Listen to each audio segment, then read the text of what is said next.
दिल्ली से हरियाणा तक सबसे ज्यादा इस वक्त किसी बात की चर्चा है तो वो है महिलाओं की चोटी कटने की।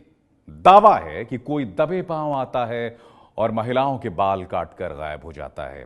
कोई इसे साया बता रहा है तो कोई बुरी हवा। लेकिन बाल काटने वाला कौन है और महिलाओं के बाल कैसे कट रहे हैं, ये एक पहेली बनी हुई है। तो चलिए पता लगाते हैं चोटी से नफरत करने वाले साय का वायरल सच आखिर है क्या।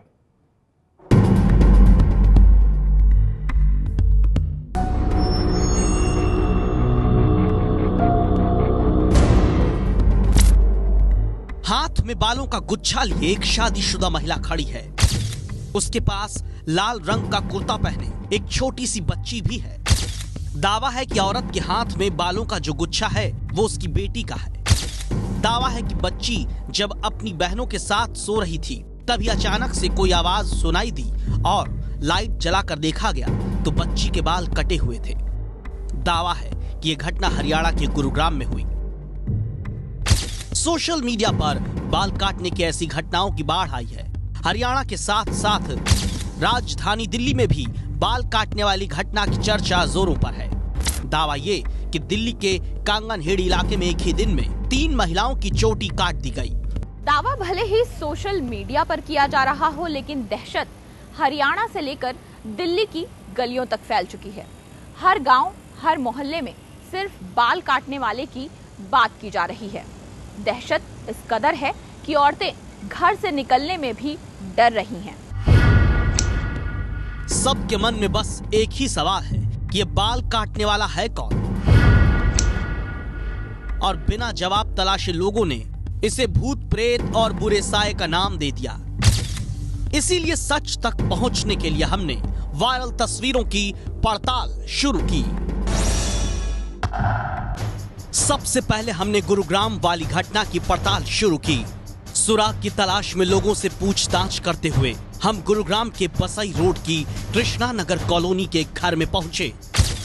हमारे पहुंचने तक पुलिस भी मौके पर पहुंच चुकी थी और आसपास के लोगों का भी जमावड़ा लग चुका था। घर के भीतर कदम रखते ही हमारी नजर इस छोटी सी बच्ची पर पड़ी जिसे लोगों ने घेर रखा था और बच्ची बेतहाशा रोए जा रही थी। बच्ची की मां, जो कि वायरल तस्वीर में बाल लिए खड़ी थी, वो बच्ची को समझाने की कोशिश कर रही थी। ये 13 साल की नेहा है। नेहा क्लास 6 में पढ़ती है। रात को जब वो सोने गई तब तक सब ठीक था, लेकिन सुबह के करीब 5 बजे उसके साथ जो कुछ भी हुआ उससे नेहा बुरी तरीके से डर गई है।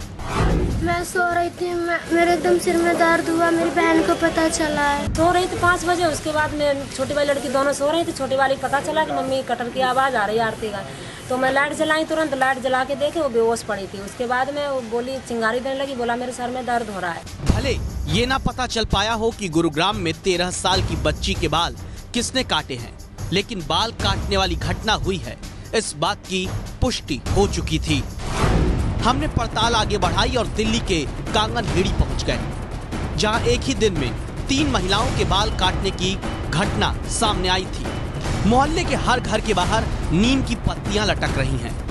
हर गेट पर नीम के पत्तों का गुच्छा लगा हुआ था और घर की दीवार पर हथेली के छाप, कहीं मेहंदी से तो कहीं लाल पीले रंग से। दहशत और टोटके के बीच से गुजरते हुए हम उन घरों तक पहुंचे जहां महिलाओं के साथ ऐसी घटना हुई थी। रविवार को इन 3 बुजुर्ग महिलाओं के साथ दिन के अलग अलग समय पर एक ही घटना हुई है। सबके बाल काट दिए हैं। सुनिए इन महिलाओं ने क्या बताया। कहाँ से आई थी आप? यहाँ से मैं अपने पलेट से आई थी। पलोट में गाय बांध के आई हूँ मैं। मेरे रास्ता में सिर में दर्द हो गया। मैं सिर में दर्द हो गया, आकर लेटी उड़ब आकर मैं बोली भाई मेरे सिर में दर्द हो रहा है। क्या हुआ कल बताओगे? नहीं पता। ये कैसे पता लगा?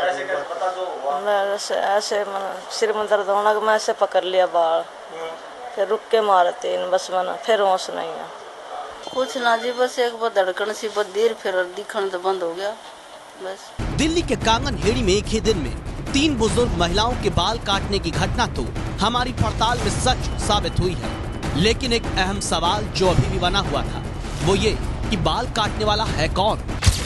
हम साउथ वेस्ट के डीसीपी सुरेंद्र कुमार के पास पहुंचे।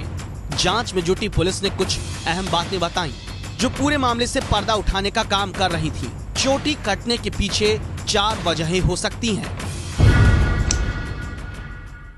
इसका ये मतलब बिल्कुल नहीं है कि कोई विच क्राफ्ट टाइप का कोई चीज़ है, ऐसा बिल्कुल भी नहीं है। आप इस चीज़ को रूल आउट कर दीजिए। और इसमें हमने काफ़ी मेहनत की है। अभी एक जगह पर सीसीटीवी फुटेज में 3 लड़के दिखाई दिए हैं, उनकी फ़ोटोग्राफ हमने डेवलप कराई हैं और हो सकता है ये आकर के या सोए हुए आदमी को कुछ सुंघाते हैं। दिल्ली के कांगनहेड़ी में लगे सीसीटीवी फुटेज भी पुलिस के हाथ लगे, जिसमें कुछ लड़के भागते नजर आ रहे हैं। पुलिस को शक है ये कोई खास किस्म का गैंग है जो लोगों में खौफ पैदा करने के लिए या किसी और मकसद से दिल्ली से लेकर हरियाणा तक औरतों के बाल काट रहा है। सूत्रों के मुताबिक दिल्ली के कांगनहेड़ी गांव में बाल काटने की घटना के मामले में पुलिस डॉक्टर से 3 महिलाओं की काउंसलिंग कराने की तैयारी कर रही है। पुलिस को शक है कि महिलाओं ने खुद ही इस घटना को अंजाम दिया है। साथ ही पुलिस ने तीनों ही महिलाओं के घर से सभी कैंची को सीज किया है और उसे जांच के लिए फोरेंसिक लैब भेज दिया है। जैसे एक मल्टीपल पर्सनालिटी डिसऑर्डर का मरीज जब एक पर्सनालिटी से दूसरी पर्सनालिटी में वैसिलेट करता है तो उसको बिल्कुल एहसास नहीं होता कि इन दोनों पर्सनालिटीज़ के बीच में का जो फासला है वो कैसे पूरा कर रहा है और उसमें क्या हो रहा है। उसी तरह ये व्यक्ति भी उस समय एक ऐसी मानसिक स्थिति में जा सकता है, एक ऐसी डिसोसिएटिव स्टेट में जा सकता है जहाँ पे वो अपने बाल स्वयं काट ले और उसको इस बात का एहसास भी ना हो। पुलिस इस पूरी बाल काटने की घटना के पीछे शरारती तत्व होने की थ्योरी पर भी काम कर रही है, लेकिन इस घटना को बुरी हवा, साए और अंधविश्वास से जोड़ना अफवाह फैलाने जैसा है, जो कि पूरी तरह से गलत है। हमारी पड़ताल में बाल काटने की घटना सच साबित हुई है, लेकिन भूत प्रेत और हवा वाली बात सरासर झूठ है। ये है एबीपी न्यूज, आपको रखे आगे।